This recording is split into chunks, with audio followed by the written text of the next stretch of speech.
ശരിക്കും നമ്മുടെ ബോഡിയിൽ രണ്ട് തരം മസിൽ ഫൈബറാണ് ഉള്ളത്.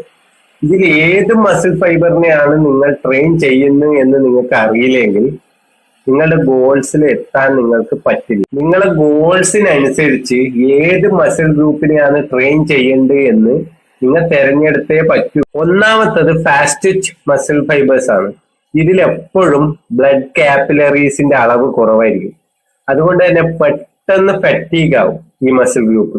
ഒരു എക്സാമ്പിൾ എടുത്ത് നോക്കിയാൽ സ്പ്രിന്റേഴ്സ് പെട്ടെന്ന് കുറച്ച് സെക്കൻഡിനുള്ളിൽ തന്നെ എക്സ്പ്ലോസീവായ ഫോഴ്സ് പ്രൊഡ്യൂസ് ചെയ്യാൻ പറ്റുന്ന മസിൽ ഗ്രൂപ്പ്സ് ആയിരിക്കും ഇത് ഇത്ര നിശ്ചയിച്ചൊരു ടൈം കഴിഞ്ഞാൽ ഇത് വീക്ക് ആവാൻ തുടങ്ങും.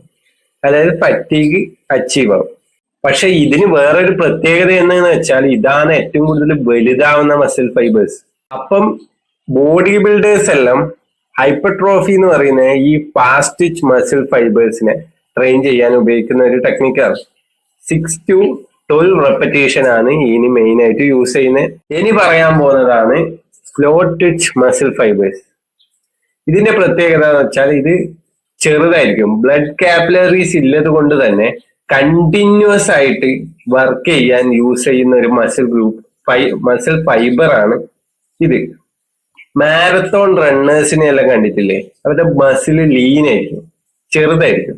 കാരണം എന്താ, അവര് മെയിൻ ആയിട്ട് വർക്ക്ഔട്ട് ചെയ്യുന്ന ഈ സ്ലോ ടച്ച് മസിൽ ഫൈബേഴ്സിന് വേണ്ടിയിട്ടാണ്. നിർത്താണ്ട് കണ്ടിന്യൂസ് ആയിട്ട് റൺ ചെയ്യാൻ വേണ്ടിയിട്ടാണ് അവർ ട്രെയിൻ ചെയ്യുന്നത്. ചിലവരെ നമ്മൾ ജിമ്മിൽ കണ്ടിട്ടുണ്ടാവും, ഫെയിലിയർ ആവാൻ വേണ്ടിയിട്ട് ചെറിയ വെയിറ്റ് എടുത്തിട്ട് 30-40 റെപ്പറ്റീഷനെല്ലാം അടിക്കും.